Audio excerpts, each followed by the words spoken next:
Please welcome the 45th and the 47th President of the United States, Donald J. Trump.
Wow, what a nice group.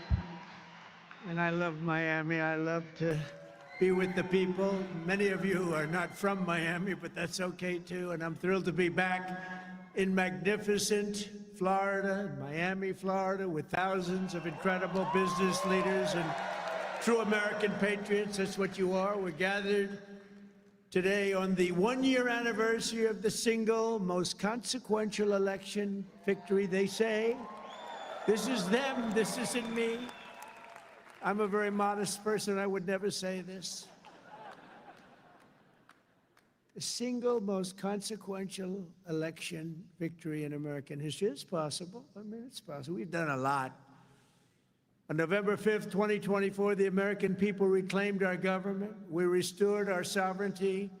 We lost a little bit of sovereignty last night in New York, but we'll take care of it, don't worry about it. We rescued our economy, regained our liberty, and together we saved our country. On that magnificent night, 365 days ago, you know, I was with a group of very important people, and they say, think of it, last week, just last week, 6 days ago, 7 days ago, they said, you were campaigning 1 year ago. I said, no, it felt like I've been in this position for so long. And it's right. At that point, 1 year ago, I was actually campaigning. We did the McDonald's shot. Remember the McDonald's shot? We did the garbage truck shot. And actually, the McDonald's one was the biggest hit in the history of Google. Can you believe that? Number one, the garbage truck did well, but not as well. I guess there's something about McDonald's, right? But it worked, and we won a tremendous election. We won all 7 swing states. We won the great state of Florida, by the way, by 1.4 million votes, which is unprecedented.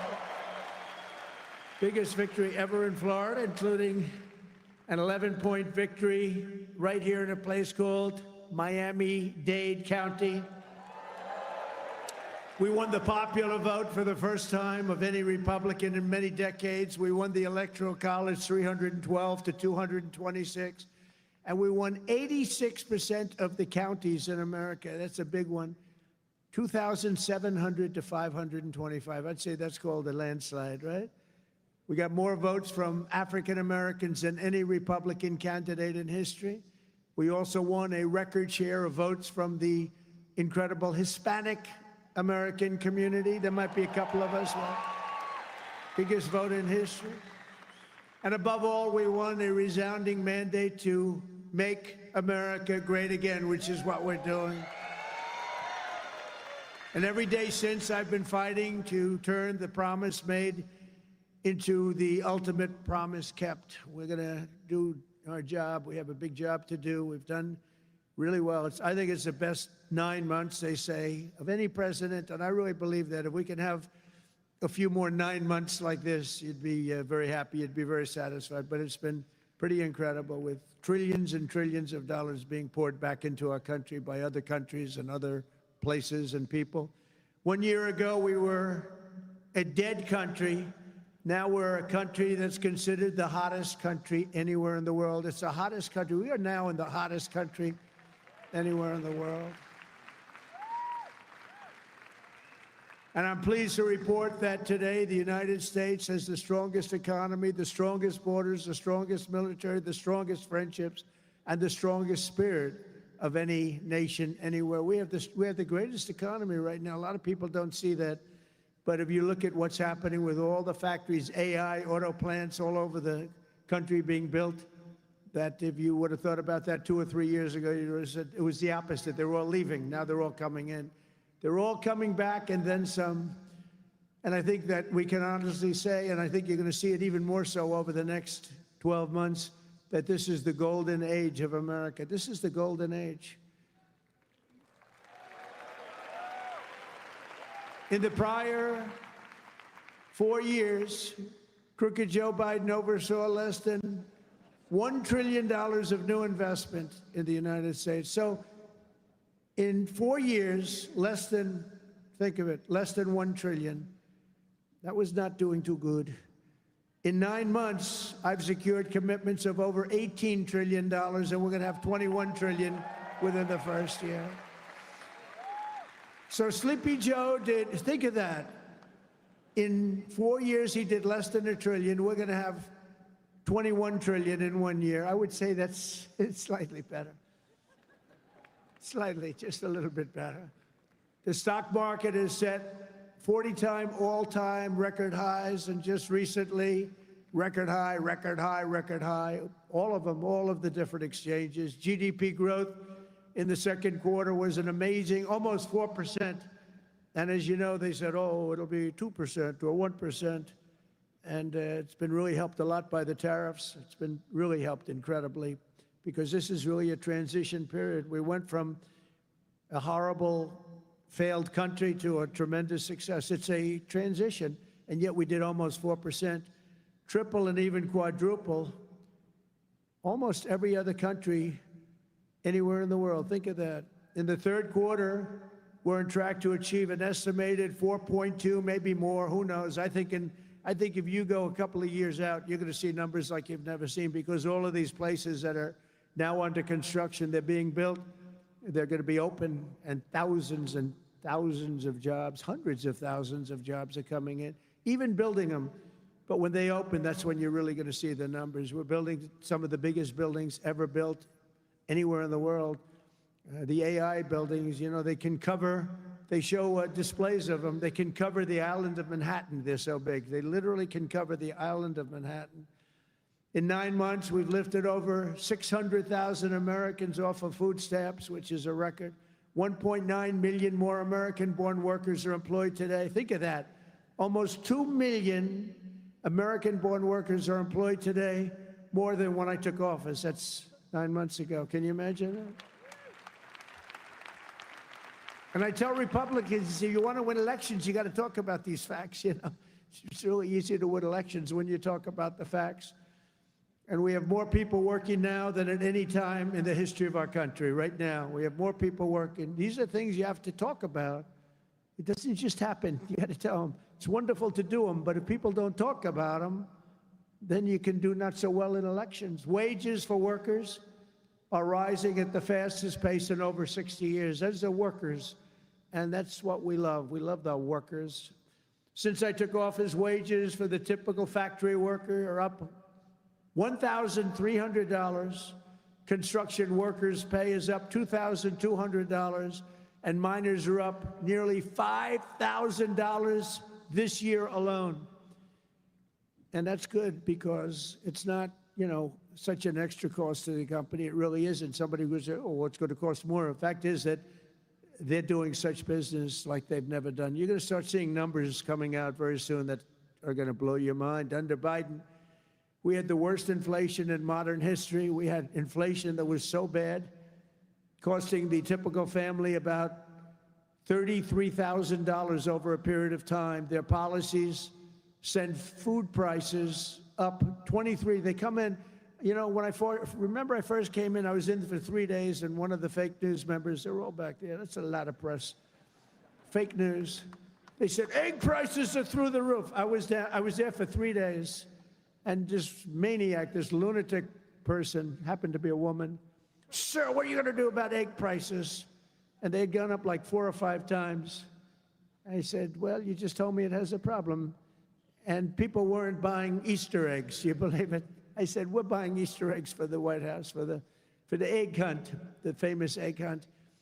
But within a couple of months, we got them down. We have a great Department of Agriculture headed by Brooke Rollins, and we did a great job, and we got them down to the level they originally were a long time ago. And we have that in just about everything. And if we don't have it, we get them down. Their policies sent food prices soaring 23%, the Biden policies. And it wasn't him. It was the people surrounding him around the desk. He didn't know what the hell he was doing. Biden. How the hell did that happen? Well, I know how it happened. A rigged election. That's how it happened. Think of the damage done. Although I must tell you, but this is a much more powerful term. I mean, this is a much better term. In one way, it's bad to see how bad people... You're going to see the same thing in New York, by the way. You watch what happens in New York. Terrible. But you're going to see that same thing. And I hope it doesn't happen, but you're going to see it.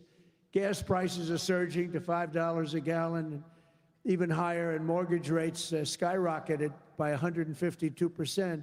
But under the Trump administration, all of that is changing. Prices are coming down very fast, and we're bringing them back to the beautiful part where you can have, and you can truly say, we're talking about the American dream again. You didn't used to hear that term.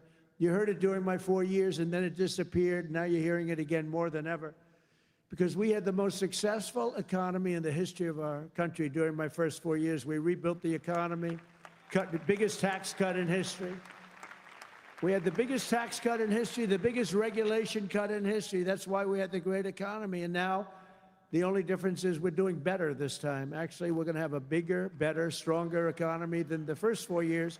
And that was the most successful economy in history. Gasoline prices have plummeted to the lowest in 2 decades, and we're going to soon see $2 gasoline. Think of that, $2 a gallon. It was up to $4.50, $5. And when you get gasoline and you get oil and gas down, it's so big, it's so massive, the importance of it, that everything else starts to follow. And that's what's happening. Grocery prices are way down, and Walmart just announced that the cost of their standard Thanksgiving meal, this is the greatest. They're greatest, they're wonderful. They come out every year with how much does a Thanksgiving meal cost compared to last year, right? And it always goes up, up, up. It's 40%, 30% more. Is 25% lower than 1 year ago. Isn't that great? That's a big deal, Rima. That's a big deal. I don't know if they care about that in Saudi Arabia, but here it means a lot. We got the princess here from Saudi Arabia. She's got a lot of cash. Serious cash, and she's a great person. So she doesn't care about the price of a turkey is down a little bit, She doesn't have to worry about it. Since March, the price of eggs is down 85%. Energy prices are down, interest rates are down, despite the fact that we have a total nincompoop at the Federal Reserve. It was recommended by one of my real great people, who I'd never spoke to again. And the cost of the typical new mortgage is down by nearly $3,000 a year. Day by day, we're making America affordable again. It's going to be affordable again at a really record pace. And, you know, other people are going to take credit. All the mayors and all the governors, they're going to say what a great job. They didn't do a damn thing. Yet as we speak, the Democrats in Congress are trying to put all of this progress at risk and drag us back to the Biden policies of soaring prices, crushing energy costs, massive spending, open borders, let the world come into our country from prisons and from mental institutions, let them pour in, and rampant inflation. That's what Biden gave us, all of those things. With the reckless Democrat shutdown, virtually every Democrat in Congress has voted to hold the American people hostage in an effort to extort hundreds of billions of dollars in new spending. They're demanding free health care for illegal aliens that just came into our country from prisons and from mental institutions, and drug dealers and drug addicts, and they want to give $1.5 trillion in giveaways that would turbocharge rapid inflation again, as they did the first time. You remember that just a couple of years ago, 4 disastrous years we just had. They were the worst years. Meanwhile, the radical left Democrats are causing millions of Americans who depend on food stamps to go without benefits. They're forcing federal workers to go without paychecks, and they're stranding thousands of travelers at the airports. And you understand it, and they understand it. All because they want to return to the failed Biden policies that created, and also Obama policies. I watched him the other day up talking to, well, Donald Trump is a mean person. I'm not a mean person. I just want to have a country that's great again. Is that okay? I'm not a mean person. He's a mean person. He's a divider. He's a divider. Obama, Barack Hussein Obama. And by the way, ask him how he's doing in his museum library. He's got hundreds of millions of dollars of cost overruns. It's come to a dead halt. He built it in not a particularly good location. He's not into real estate, you know. He doesn't know about location. He doesn't know about location, but he built it in a location that's not going to be too good. But the thing has come to a dead halt. It's way over budget. It's sort of like Gavin Newsom in California. He's got a train that was supposed to go from San Francisco to Los Angeles, which is a stupid idea because an airplane is faster. I don't care how fast it goes. And they had plenty of airplanes. San Francisco, inside San Francisco to inside right there, LA.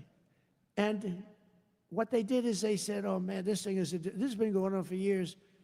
It's billions and billions of dollars over budget. So what they decided to do is cut it so that it doesn't go into San Francisco and into LA. It goes way short of both. And then they cut it again and again and again. Pretty soon they're going to have like 2 miles of track. Billions and billions of dollars, totally incompetent. The biggest cost overrun proportionately that I've ever seen. Many, many, many times more. And it's no longer the same. It was supposed to go into the city. Now it's way short, many miles short of the city. So they're going to drop you off and you can walk the rest of the way. That train is going to haunt him. You watch, because he doesn't have what it takes. I tell you that. Slimy guy. He's a slimy one. Maybe that should be his nickname. Slimy Newsom, right?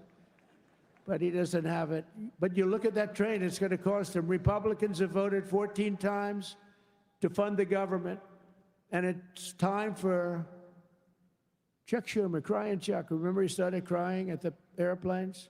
They were the worst forced tears. I've known him all his life. He's never cried. But he broke down in tears.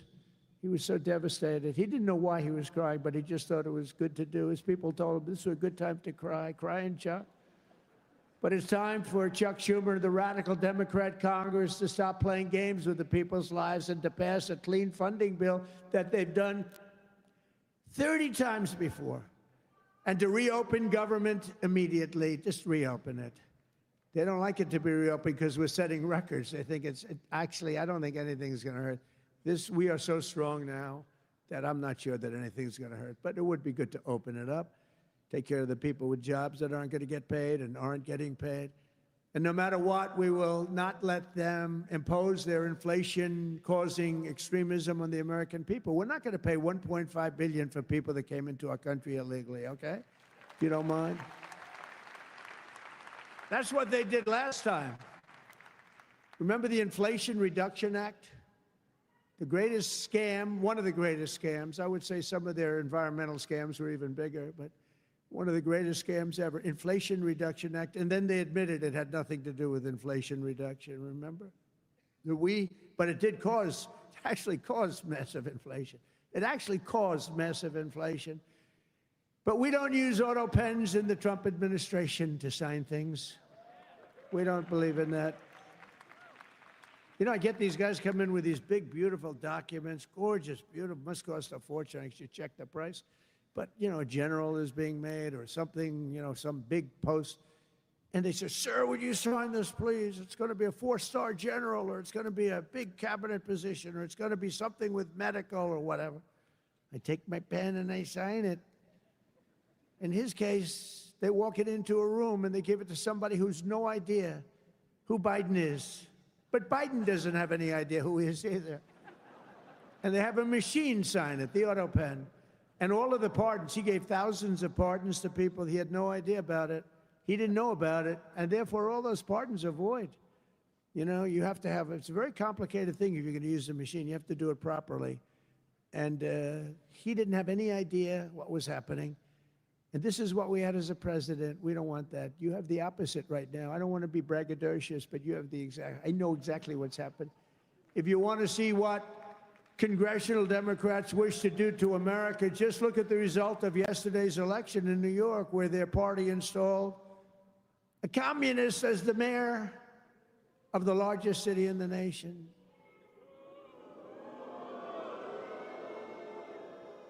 Remember, I've said we will never have a socialist elected to any post in our country. I used to say that, and I was right. We skipped socialist and we put in a communist instead. That didn't work out too well. But as I've warned for many years, our opponents are hell-bent on turning America into a communist Cuba or socialist Venezuela, and you see what happened to those places. For generations, Miami has been a haven for those fleeing communist tyranny in South Africa. I mean, if you take a look at what's going on in parts of South Africa, look at South Africa, what's going on. Look at South America, what's going on. You know, I'm not going to, we have a G20 meeting in South Africa. South Africa shouldn't even be in the Gs anymore, because what's happened there is bad. I'm not going. I told them I'm not going. I'm not going to represent our country there. It shouldn't be there. Take a look at what's happening in different parts of South America. Take a look at what's happening in different parts of the world. But now the Democrats are so extreme that Miami will soon be the refuge for those fleeing communism in New York City. They flee. They flee. Where do you live? New York City, but I'm trying to leave because I don't want to live in a communist regime. I hope it works out for New York. I love New York. I love New York. When I left New York for the White House, it was good, except we had, you know, the telltale signs of trouble because we had a guy named de Blasio. Do you ever hear of him as mayor? He goes down as probably the worst mayor in history. Then he went to Harvard to teach government. Do you believe it? They took de Blasio, and they took that mayor from Chicago, the woman, the one that gets her hair done very expensively, right? Beautiful hair. She got beautiful, luxuriant hair. And they took her, and she's teaching at Harvard. They're teaching government. And then you hear about Harvard. We're trying to work a settlement with Harvard right now for about, like, a lot of money. I won't tell you what, but you'll be reading about it pretty soon. Because what they've done to Jewish people and what they've done to others is pretty bad, I'll tell you. It's pretty bad. Going to cost them a lot of money. After last night's results, the decision facing all Americans could not be more clear. We have a choice between communism and common sense. Does that make sense to you? Common sense. It's common sense or communism. And you know, you take a look back 1,000 years, it hasn't worked. If it worked, we'd be using it, I guess, but it hasn't worked. Our opponents are offering an economic nightmare. We're delivering an economic miracle. We have delivered in 9 months. This is an economic, the biggest investment of funds in a country in history by many times. That's good. They want higher spending for government and illegal aliens. We want bigger paychecks for American workers and American families, and that's what we're delivering. You see that. They stand for crime and chaos and corruption. We stand for law and order and justice. Also, strong borders. Boy, do we have strong borders. They put America last. We put America first. We put America first. And as long as I'm in the White House, the United States is not going communist in any way, shape, or form. We'll stop it. We're going to stop it. Stop this nonsense. You know, I said they were voting last night. You could have a communist or a thug. A communist, and they took the communist, you know. It's pretty amazing. We could have done a little better in terms of candidates. From day one of my administration, I've been fighting every single day to turn around the catastrophe we inherited, to make America the best place on the planet Earth to do business. And that's what it is. Right now, we're the #1 place. I'm getting plants approved in 2 weeks. It used to take 20 years before they got rejected. You'd have young people start off. Their whole business was getting a certain plant accepted. 22 years later, they're ready to retire, and they haven't gotten it. And then they go to a vote, and they get rejected after 22. They wasted a whole life looking for an acceptance. We do it in 2 weeks. We make sure it's good. We make sure it's great and proper, environmentally sound. Takes 2 weeks. My goal is to have the best tax rates, the lowest energy cost, the lowest regulatory burden, the most advanced technology, and the fairest trade deals anywhere in the world. You know, we're leading China. We're leading everybody by a lot in AI. And this was my idea, so I'm very proud of it. I said, build your own electric. People would come. We need more electric grid, sir. The electric grid's 200 years old. We need more electric grid. It's old. The electricity that the AI plants need alone is double the entire electricity that we have in the country right now. Can you believe it? So I had this idea. I said, we can't fix the old grid that much. We'll fix it up. We'll keep it going. A little Band-Aid here, a little Band-Aid there. It's old. And I said, here's what we're going to do. We're going to let these geniuses build their own electric generation. So they are building their own electric utility plants. They become a utility, if you think about it. They're building the utility and the electric right alongside. This is where they have their transformers and everything. They're building the most expensive electric plants you've ever seen, generating plants, some by nuclear, some by oil and gas, some by coal as a substitute. They're building them right next to their plant, and they're incredible. People say they've never seen anything like it because these minds are genius. To them, an electric plant is not complicated. To them, an electric plant is better than the people that produce electricity, although Florida Power and Light is doing a lot of plants for people. They're pretty advanced, I have to tell you. But they're building their own juice next to the plant. Isn't that sort of a cool idea? And you know, when I first proposed that, they came into my office with, you know, they have unlimited money, but they were trying to figure out how they can build it because they had no electric of any consequence. And they said, you're going to build your own plant. I'm going to get you your approvals in 2 weeks, 3 weeks, maybe a month if I'm slow. We have a great man, Lee Zeldin, in charge of the environment. He's incredible. And he's tough, too. He's very tough. But they have their approval in 2-3 weeks. You know, they're dealing with the best experts in the world. They know what they're doing. It's amazing when you see some of this stuff come in, designed by guys with 190 IQs, and then you have an inspector who's not quite as smart as that, inspecting it to see whether or not it's okay, and he has no idea what he's looking at. No idea. But I said, you're designing your own electric plant, and they didn't believe it. They come in 2 weeks later, they say, the biggest problem is electric. I said, you can design your own plant, and we're going to have your approvals within 2 to 4 weeks.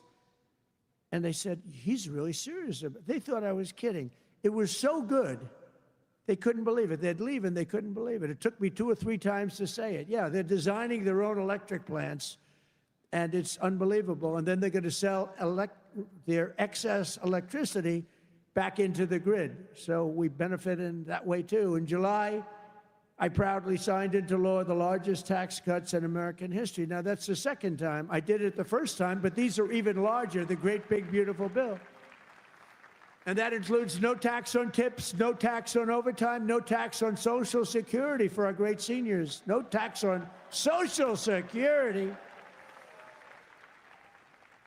I wonder which is the most popular of the no tax on tips.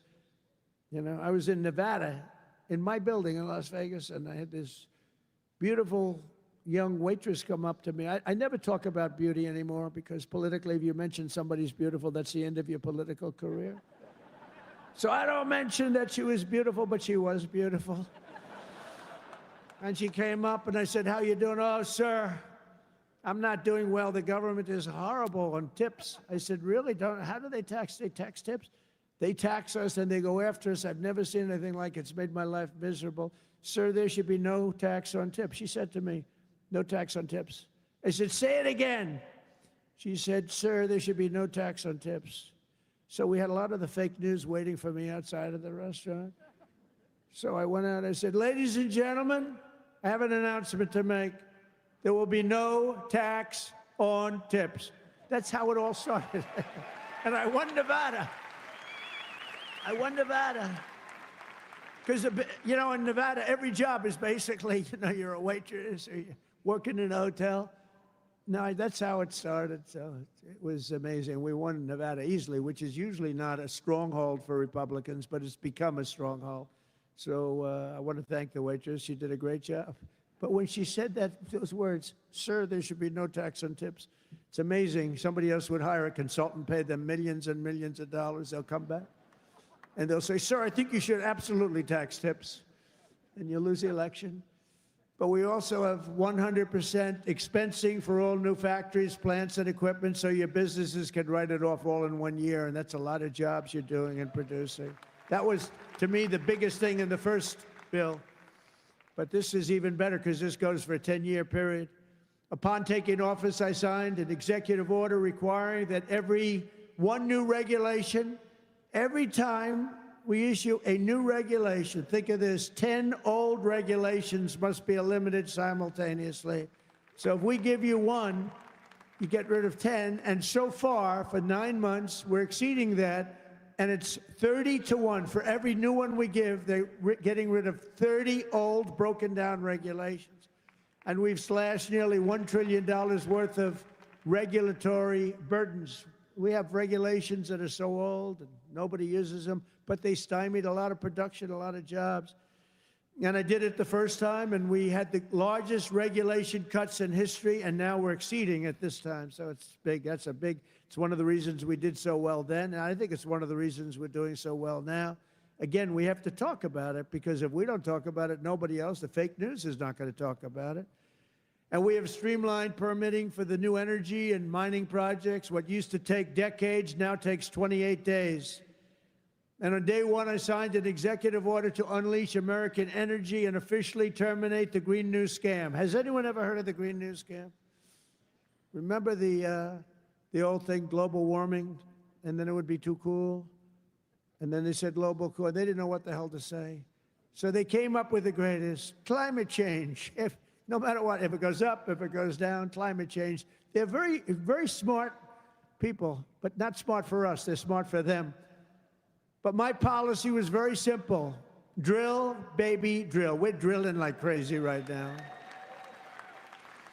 And to curb inflation, we've slashed the size of government for the first time in years, and we're waging total war on waste, fraud, and abuse like we've never done before. Since January, 100,000 bureaucrats have left the federal payroll.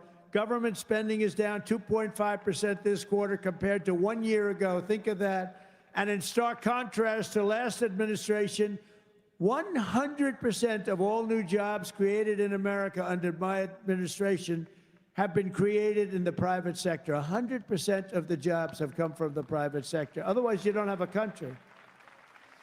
I mean, I love government workers, but if you have all government workers, you don't have a country, do you?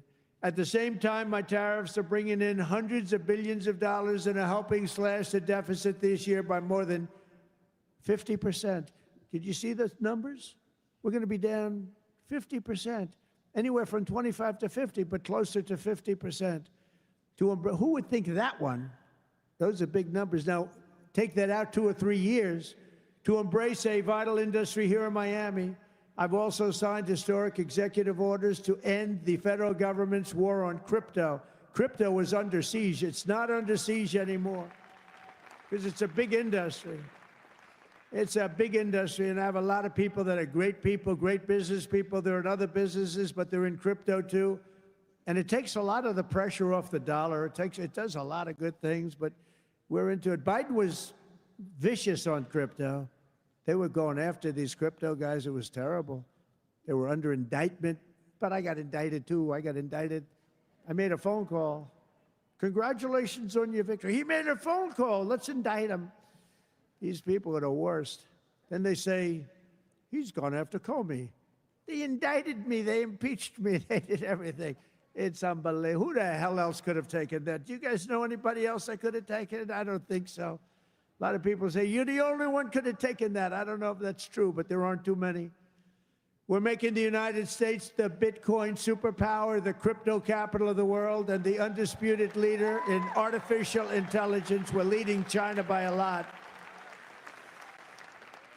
And don't forget, if we don't do the crypto properly, China wants to do it. They're starting it, but they want to do it. Other countries want to do it. If we don't do it, it's a big industry. We're honored to be joined today by a man who has been a true champion for many of these bold policies. He really has. He's been a great guy. He was a little late in his endorsement of me, I'll be honest with you. Endorsed me. You know, these guys that endorsed me after I won, I don't know. Sir, I'd like to endorse you. No, I won the election. Nah, he's a good man, actually. I've known him a long time. He's helped turn the area into one of the hottest markets in the country and one of the greatest cities in the world. Miami Mayor Francis Suarez. Please, Francis, come up, please.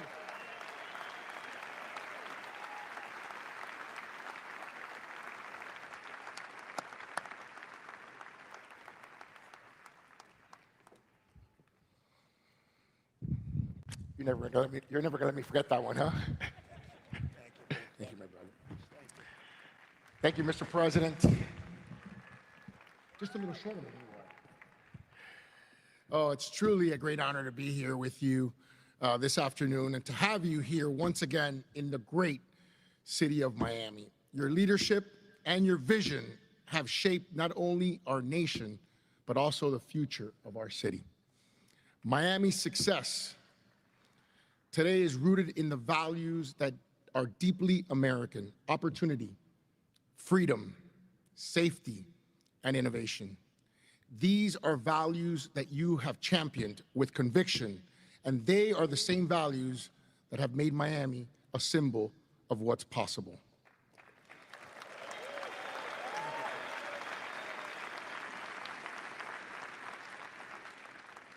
When people believe in the promise of America, Mr. President, I want to personally thank you for your continued support of our vision for this city. It was an honor to stand beside you in the Oval Office when you announced the next year's G20 right here in the city of Miami.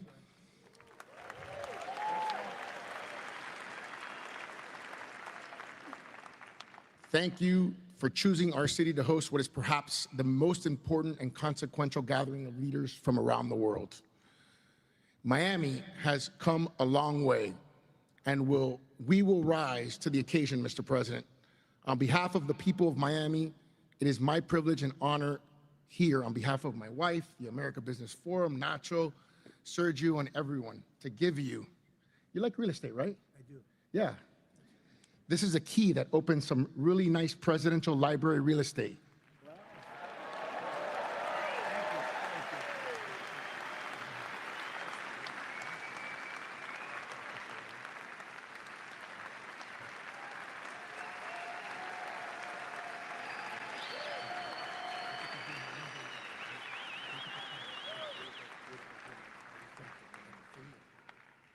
That's beautiful. Thank you. Thank you very much, Francis. I appreciate it. And he's really a special guy. I'm going to take this, I'm going to put it in the White House, and then I'm going to move it to Doral in about 3.5 years. We put it right in Doral, right? In the lobby of Doral. A lot of people from Doral. Well, thank you. That's a great honor. I also want to thank a man who's been unbelievable in terms of Israel and so many other things. He was a great real estate developer, but he had a great personality. And you need a personality for this. And I said, he's just as good as there is, and he's done so well. And you look at what's happened with Israel. We have peace in the Middle East. Can you believe it? Peace in the Middle East. And he's special envoy Steve Witkoff. Steve, where are you, Steve? Wherever you may be. Where are you? Steve, thank you. What a job you've done. Thank you very much. What a job he's done. That guy's got that personality. Now, I wanted a deal maker, but, a lot of deal makers don't have good personalities. You end up in a war. They make the deal, but you end up in a war. This guy, everybody loved him for years. I've known it. And he was the right guy for the job. Peace in the Middle East, 3,000 years. They've never had peace in the Middle East. We're going to have it, too. We're doing well. Just keeps going along. And we just had a meeting. It's even more and more so. And so many people in this room are very much into Israel and the Middle East. And it's been amazing what we've been able to do. And you've done such a big part of it, along with a very special young genius named Jared Kushner, who helped you so much. Stand up, Jared. And he's the father of the Abraham Accords, right? He's the father of the Abraham Accords. And by the way, my granddaughter, Arabella, would you stand up, Arabella? She looks so great. I said, how are your marks in school, Arabella? Grandpa, I have all A's and A+, you know that. Like it was a stupid question I asked her, right? We're proud of you, Arabella. Jared, thank you. What a great job. And we have a lot of people joining now the Abraham Accords. And hopefully we're going to get Saudi Arabia very soon. But I'm not saying that. I'm not lobbying. No, but we have a lot of people. We have a lot of people that are coming aboard. The key was when we took out the nuclear capability of Iran, all of a sudden everybody said, wow, that was nice. They've been wanting to do that for 20 years. Saudi Arabia's ambassador to the United States, Princess Rima, thank you very much. Please stand up. Thank you. Thank you. Thank you very much. Say hello to everybody. Okay? Say hello to a great group of people in Saudi Arabia. Thank you. Stephen Miner, Mayor of Miami Beach. Stephen Miner. Where is Stephen? Thank you, Stephen. Thank you. Good job you're doing. Excellent. Thank you, Stephen. The mayor of Coral Gables, Vince Lago. Vince Lago, thank you. Thank you. Great job, Vince. The mayor of Doral, I love Doral. And I like this woman a lot, Christy Fraga. Christy. Where's Christy? Thank you, Christy. I like Doral. We also have Commissioners Damian Pardo, Laura Dominguez, Ralph Rosado, Miami-Dade Supervisor of Elections, Alina Garcia, the President of FIFA, Gianni Infantino. FIFA, where's Johnny? Whoa, Johnny, my boy. I didn't know he was going to be here. He's big stuff. And the world, look, Johnny and I worked the deal originally, and it looked like I wasn't going to be president because it was in this term, right? So when they rigged the election, I said, oh, man, I have to run again because I want to be president when they have the World Cup, right? And look what happens, Johnny. I'm president when we have the World Cup. It wasn't supposed to be that way. But I can only tell you that the tickets are selling at numbers and record like they've never sold ever before. I heard you just told me that they're doing record business, right? The way you had the World Cup coming, think of it, we have the World Cup coming, we have 250 coming, and we have the Olympics. 250 is 250 years of age. And we have UFC at the White House, by the way, on June 14th. That's going to be at the White House. That's going to be a tough ticket. That's UFC, but we have think of it. Johnny is there with FIFA, and we have the Olympics. We have it all coming. It's all this thing. I'm glad I'm sort of happy the way things worked out, you know? It's turned out to be as good as it could be. I think we've made more progress than we ever could have made in the second term. I think this is really more progress being made. We also have Formula One CEO Stefano Domenicali, and where's Stefano? Very good. That's big stuff. We have a lot of big people here today. We also have a gentleman who called my election successfully. He said, and Donald Trump will be the next president of the United States. Got a great voice. Brett Baer. Where's Brett Baer? Brett Baer. Where is he? And his son is with him, Paul. Paul's a very good golfer, so is Brett. Thank you, Brett. He's doing an interview with me right after the... Oh, is that Paul? Oh, stand up, Paul. Paul, did we take your father easily in golf? Tell me, huh? That was easy, right? Get ready. We'll do it again. Thank you very much, Paul. You look great.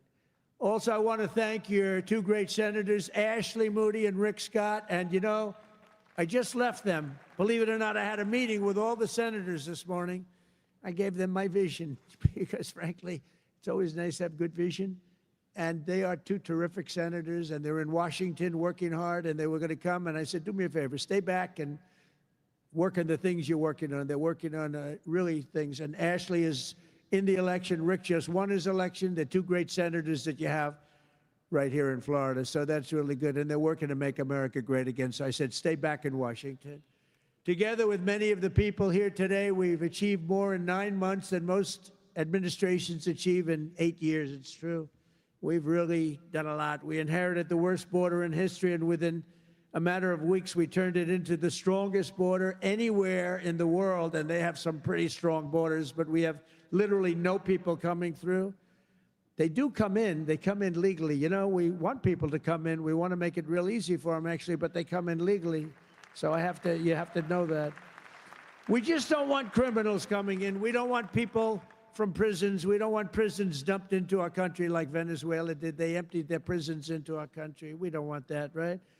For months in a row, 0 illegal aliens have been admitted into the United States. 0. They actually announced it. This is an official 0. Remember when Biden said, I have no control over the border? Millions of people pouring through, not people that you could look at them, not that we discriminate. You could look at them and say, these are not going to be perfect for our country.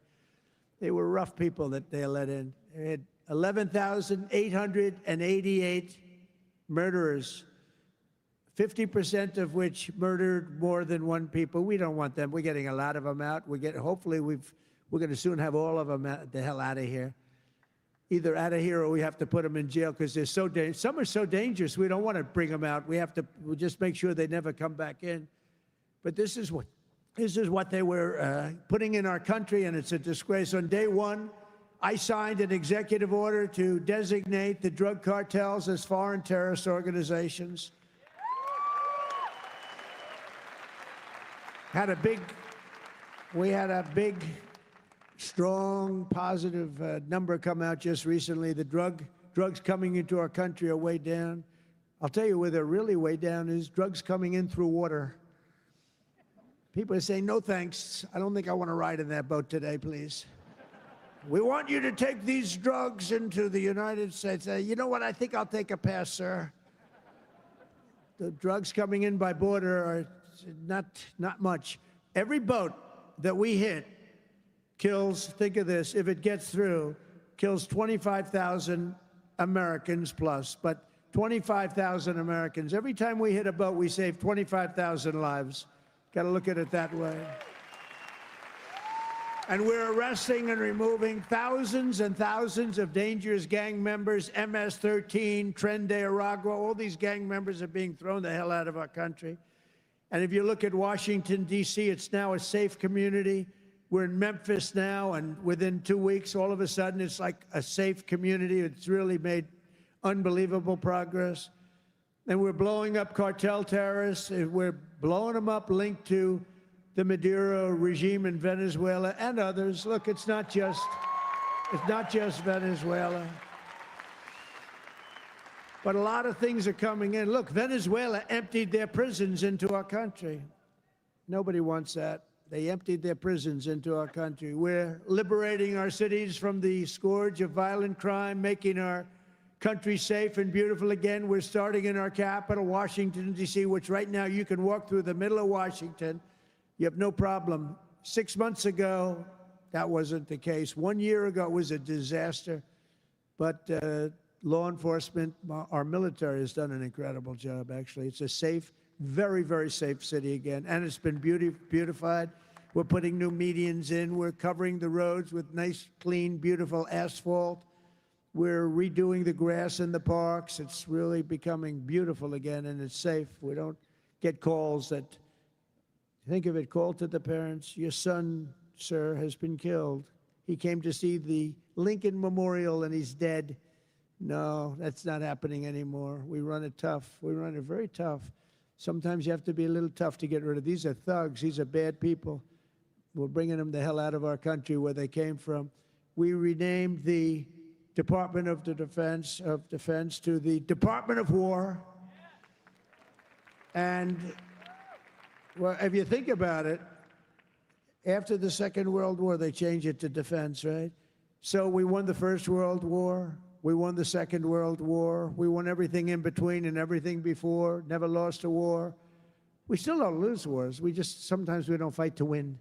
You know, we'll stay around the country for 15 years, just bomb the hell out of everybody, make everybody miserable.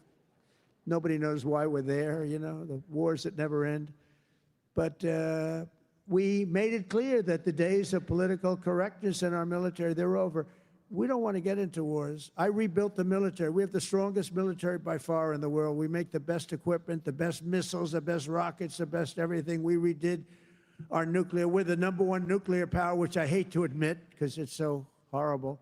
It's such a horrible situation if it ever has to be used. Russia's second. China's a distant third, but they'll catch us within 4 or 5 years. They want to catch us, and they'll be able to catch us. And we're maybe working on a plan to denuclearize the three of us, so we'll see if that works. But we have the strongest military anywhere in the world by far. We're investing $1 trillion in the United States Armed Forces this year. It's the biggest amount we've ever invested, and the spirit of service members is soaring like never before. We used to have recruiting shortages a year ago. You remember, you couldn't get people to join our military all around the world. You couldn't get them to rejoin. You just couldn't, no matter what you do. That we were way short. Now you can't get into our military. The waiting list, you have waiting lists to get into our military because we have spirit in our country.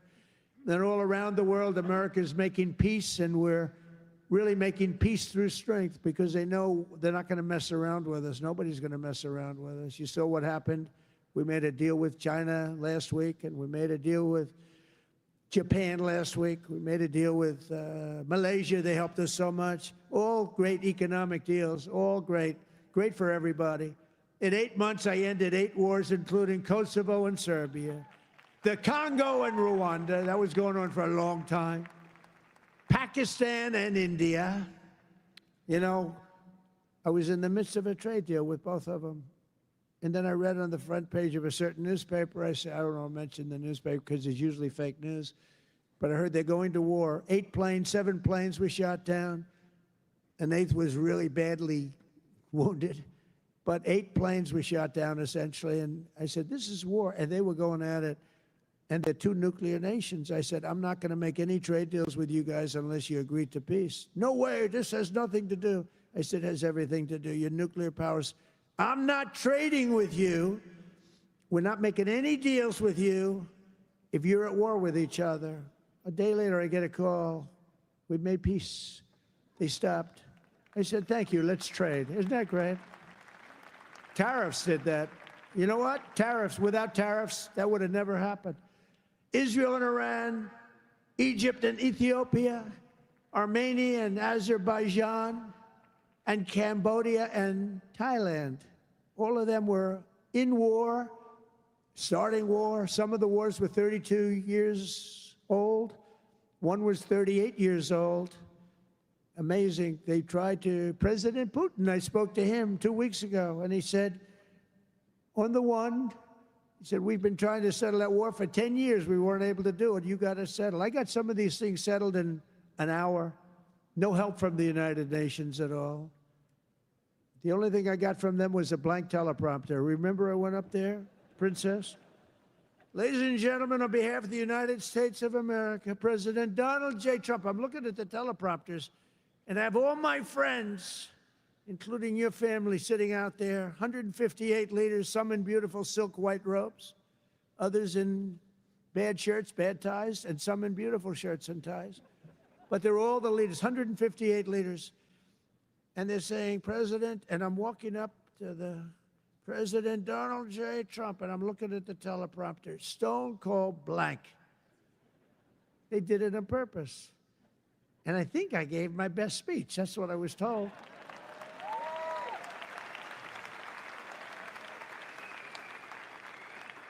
But it still wasn't a great feeling. I'm walking up very slowly. You know, I'm 20 feet. I'm trying to walk slowly because I see it's not working. They're dead. They did it on purpose. But it worked out okay. Not great people.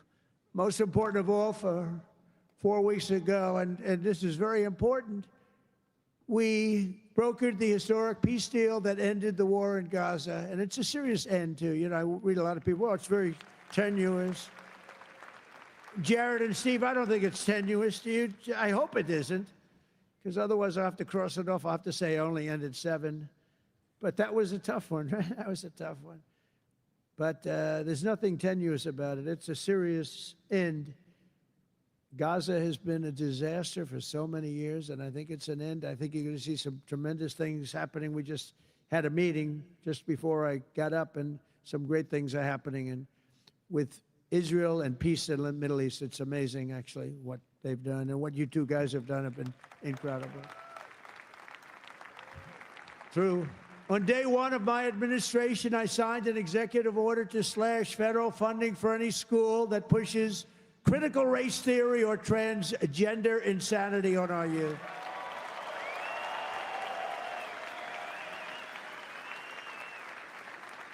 And we completely banned the chemical and surgical mutilation of our children. Think of that. Can you imagine somebody 15 years ago saying we stopped the surgical mutilation of our children? We stopped the chemical mutilation of our children. Can you imagine that? They would have said, this guy's crazy. And now you're saying, thank you very much, because you know it's true. How about this one? We got men out of women's sports. It's over. It's over. Men out of women's sports. They had a race the other day, long distance, a super, I don't know what the hell, a race, one of these all-day races. They had the top women, the top men. The man won by 5 hours and 18 seconds, okay? What the hell? How about the weightlifting? 218 pounds by women. That's a lot to lift over your head, Rima. I don't know if you might be able to do it. 218 pounds or whatever was the record. A man beat the record by 100 pounds. It stood for like 17 years or something. A man beat the record by 100 pounds. He was a failed male weightlifter, but as a female, he did very well. That's a record that won't. This is a thing that stood. They'd put a quarter of an ounce and a quarter of an ounce on each head. 18 years the record stood. Then a guy comes along, ping, ping. This is the crazy. These people are crazy. And Mandami, whatever the hell his name is in New York. No. He thinks it's wonderful to have men playing in women's sports. The swimming's good, too, you know? You know the story? Records are being beaten by numbers that nobody's ever seen, nobody ever thought possible. But a lot of those records are being changed back to where they should be, and I made it the official policy of the United States government that there are only 2 genders, male and female.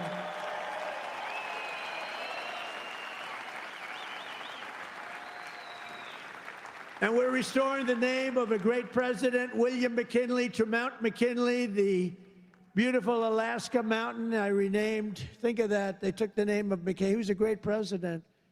He was assassinated. He was a great president for tariffs. He was the tariff king, and he made our country very rich. And then Teddy Roosevelt spent the money on the Panama Canal and many other things. And everyone thinks Teddy was a great president. He was. But the one who built all that money was McKinley. So we renamed the mountain back to Mount McKinley. Is that okay? I think so. You know, I'll tell you what, who's happy about that is the great state of Ohio. He was governor of Ohio and became president, did a great job, made the country very rich. He was killed. Mount McKinley was named, and then the name was taken off, and we put it back on. And I renamed the Gulf of Mexico to the Gulf of America.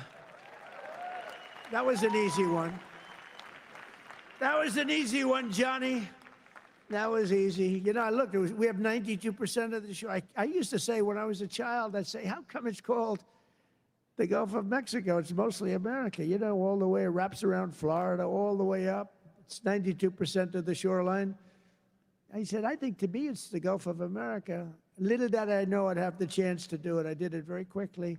For years, our country was run by radical scoundrels and far-left bureaucrats who created one catastrophe after another, wrecking our economy, erasing our borders, and surrendering America's power and standing all over the world. But after just 1 year since that glorious election, I'm thrilled to say that America is back. America is back. Bigger, better, stronger than ever. And in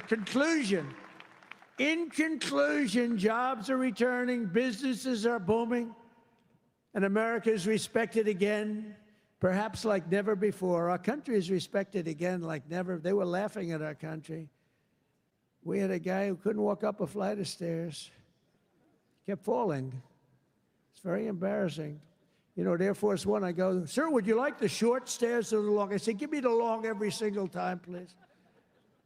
The short ones, they call them the children's stairs. I don't want the children's stairs. Doesn't look so good coming out of the children's stairs. Now, if the weather's bad, it's okay, right? If you don't mind. But the communists, Marxists, socialists, and globalists had their chance, and they delivered nothing but disaster. And now let's see how a communist does in New York. We're going to see how that works out. And we'll help them. We'll help them. We want New York to be successful. We'll help them a little bit, maybe.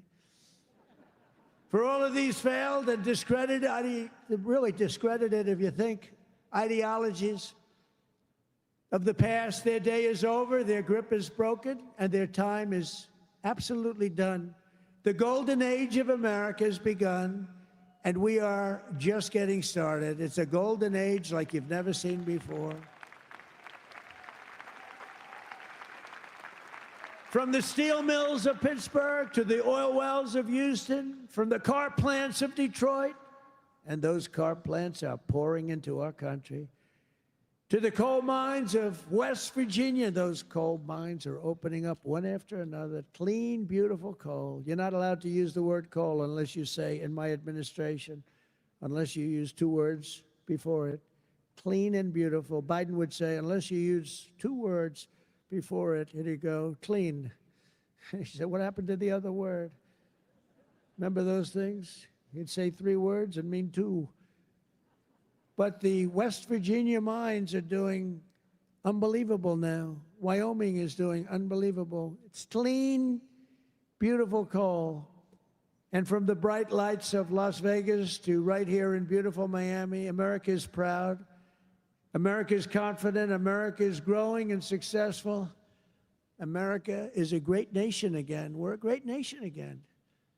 It's happened faster than I thought. I'll be honest again. We're respected by everybody. We are really, you see the way I get treated. I get treated that way. I guess a little has to do with me, but a lot has to do with the fact that I'm representing this country. America is respected again. America is a great nation again. The American dream is surging back to life, and we will never let the American dream die. Together we will make our country stronger, richer, safer, freer, and greater than ever before. And every day my administration will fight, fight, fight, and America will win, win, win. I want to thank you, Miami. I want to thank you, Mr. Mayor. I want to thank everybody for being here. God bless you, and God bless America. Thank you very much. Thank you, everybody.